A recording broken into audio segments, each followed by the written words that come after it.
Hi மக்களே வணக்கம். இது பார்த்தீங்கன்னா விழிப்புணர்வு பதிவு. இப்போ எல்லாருமே பார்த்தீங்கன்னா ஏறத்தாழ அந்த எஸ்ஐஆர் ஃபார்ம் வாங்கியிருப்பீங்க. அந்த ஃபார்மில் பார்த்தீங்கன்னா ஒரு QR கோடு இருக்கு. அந்த QR கோடை ஸ்கேன் பண்ணி அது உங்கள் ஃபார்ம் தானு சொல்லி நீங்கள் வெரிஃபை பண்ணிக்கோங்க மக்களே. ஏன்னா நிறைய பக்கம் பார்த்தீங்கன்னா நியூஸ்லேயே வந்திருக்கு. அந்த ஃபார்ம் ஃபோட்டோ போட்டு டீட்டெயில்ஸ் போட்டு அவங்கள தான் வருது. ஆனால் ஸ்கேன் பண்ணால் வேற ஒருத்தர் டீட்டெயில் காட்டுதுன்னு சொல்கிறாங்க. ஸோ வாங்க அது எப்படின்னு சொல்லி இந்த வீடியோவில் போய் பார்க்கலாம் நம்ம.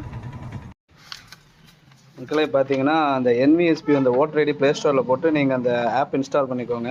உங்களுக்கு காட்டுறோம் பாருங்கள், அந்த ஓட்டர் ஹெல்ப்லைன்னு சொல்லியிருக்கும். உங்களுக்கு செக் பண்ணி காட்டுறோம் பாருங்கள். NVSP போட்டிங்கன்னா இந்த மொபைல் ஆப் வரும். ஒரு ஐகான் பார்த்துக்கோங்க, கை சிம்பிள் போட்டு வந்திருக்கும். அந்த அப்ளிகேஷன் இன்ஸ்டால் பண்ணிக்கோங்க. இன்ஸ்டால் பண்ணிட்டு யூசர் ஐடி பாஸ்வேர்ட் கிரியேட் பண்ணுறது ஒன்றும் பெரிய விஷயம் இல்லை. மொபைல் நம்பர் போட்டு உங்கள் பேர் போட்டு ஓடிபி ஆன் பண்ணிங்கன்னா ஐடி கிரியேட் ஆயிரும். இதில் பாருங்கள் மேலே சர்ச் நேம்னு இருக்குங்களா, அந்த இடத்துல பாருங்கள் ஒரு ஆப்ஷன் இருக்கும். கிளிக் பண்ணுங்கள். கிளிக் பண்ணிங்கன்னா இந்த மாதிரி நிறைய ஆப்ஷன் இருக்கும். அதில் ஃபஸ்ட்டு பார்த்தீங்கன்னா சர்ச் பை மொபைல்னு இருக்கும். அது கீழே பாருங்கள் சர்ச் பை QRன்னு இருக்கும்.